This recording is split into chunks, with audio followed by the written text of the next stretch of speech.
Okay, so when we have a quadratic equation, that means the highest exponent is what number? Quadratics. What's the highest exponent? 2, right? So whenever we have an x squared, m squared, whatever the variable is, then it is a quadratic equation. And we learned yesterday, well, we knew before that, but we talked about a lot yesterday, is that it makes what shape of graph? A U, right? Well, with a parabola, the solutions are also the x-intercepts. They're also called the roots, and they're also called the zeros. So that, solutions mean all three things, okay? Now what we are going to do, our first example, I'm going to show you how to solve it, and then we'll write the steps of what we are doing over here to the right. So the first one is x squared minus 7x equals negative 6.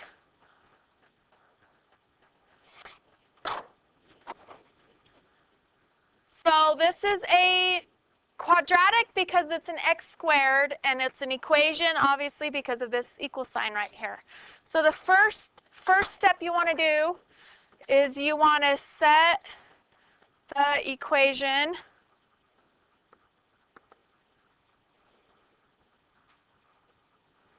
equal to 0.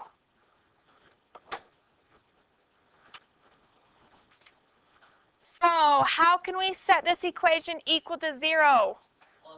Yep, we want to add the 6 over to the other side. So we add 6 to the right side, we add 6 to the left side. This will zero out. So then the left side will have x squared minus 7x plus 6 equals the 0.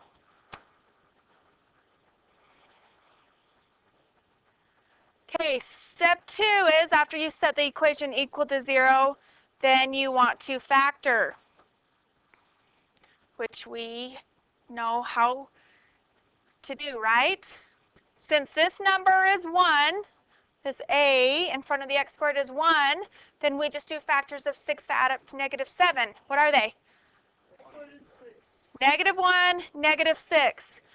So then we factor it to be x minus 1 times x minus 6, right? Factors of positive 6 to add up to negative 7. It's negative 1, negative 6. So that's step 2 is we factored it. And up until now, that's what our answer was, right? But now it's an equation, so we're not quite finished. Step 3, it's wrong color. Step 3 is you want to set each factor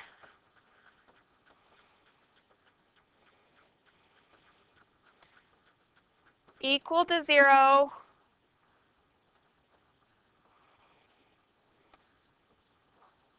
then solve for x or whatever the variable is.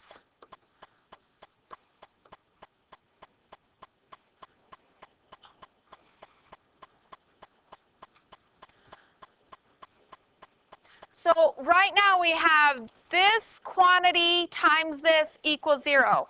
So when you're multiplying two things and you know it equals 0, that means one of them or both have to be 0, right? Because when you multiply anything by 0, it will be 0. So what we're going to do is we're just going to set each factor equal to 0. So we're going to write x minus 1 equals 0, because that's the first factor, or x minus 6 equals 0. So what number minus 1 is 0? 1, right? Or you could add 1 to each side, whatever. So x equals 1. And then what number minus 6 is 0? That will be 6, right? So x equals a positive 6. So then our two solutions are 1 and 6. Notice they're the opposite signs of what our factors were, right? Our factors were negative 1, negative 6, but our solutions are a positive 1 and a positive 6. Okay, let's do another one. You guys have room for one more, hopefully? Okay, let's do this one. 20x squared minus 32 equals negative 72x. So the first thing we want to do when we're solving by factoring is we want to set it equal to 0. So we want to, so we're going to add the 72x to each 0 out. So then we'll have 20x squared and what? Plus 72x, because we just added it, minus 32 equals 0. Don't forget the equals 0, because it is an equation. So don't just drop the equal sign. I would put it with the x squared and then the x term and then the constant, because that's how we're used to seeing it when we factor. Okay? Now, do all of these numbers, 20, 72, and 32, do they have a common factor? 4? Is that the greatest factor? Yes, it is, right? So because now normally we've only had an expression and we've factored out a 4, right? But now that it's an equation, we can divide every term by 4. So if we divide every term by 4, and I'm just going to write it out like this so you understand what I'm doing here. And 20 divided by 4 will then have 5x squared. 72 divided by 4 is what? 18x, I think. 32 divided by 4? 8. And what's 0 divided by 4? 0. Okay, same equation, but we just divided everything by 4, which is easier because we have smaller numbers to work with. Now, what was the next thing we need to do? We set equal to 0. Now we need a factor. Will we have to use the box? Will we need to use the box? Yes, because this number is not 1. So what's 5 times negative 8 is what? So factors of negative 40, and we want them to add up to what? Positive 18. So which one will it be? So negative 2 and a positive 20, right? Will be the factors of negative 40 that add up to positive 18. So then,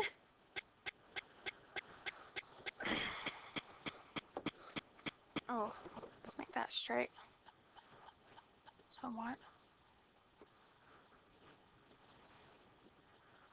Okay, so then we have our 5x squared, negative 8, negative 2x, and 20x. Okay, I want everyone to factor that, please.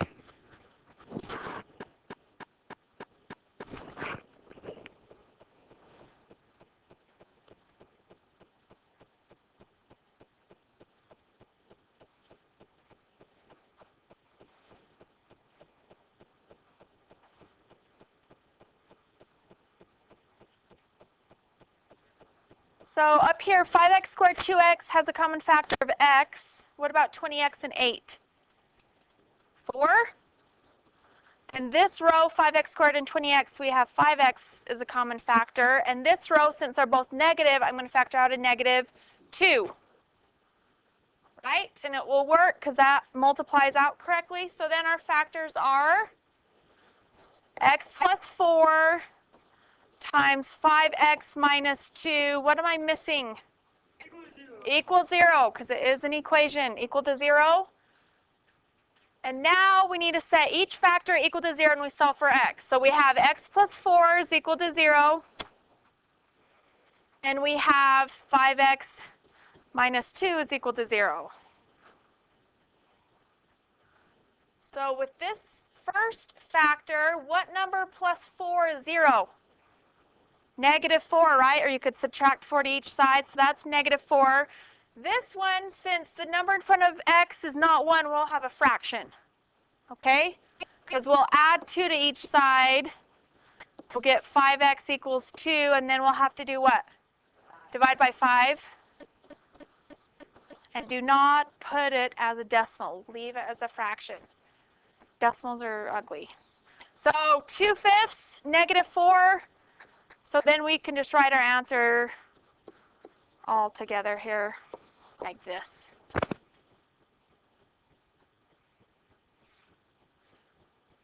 So we set it equal to 0. This one we divided out a common factor, so you can do that with an equation. Factored, say each factor equals to 0, solve for x. Questions on this problem? Solutions are in? Nope, it does not. Any other questions? Okay, that was number 6 on your assignment. So write it in without the work. What? Can you really ask me that? Unnecessary, your question. I don't want to argue with you about it right now. Tanner, we'll discuss this later, okay?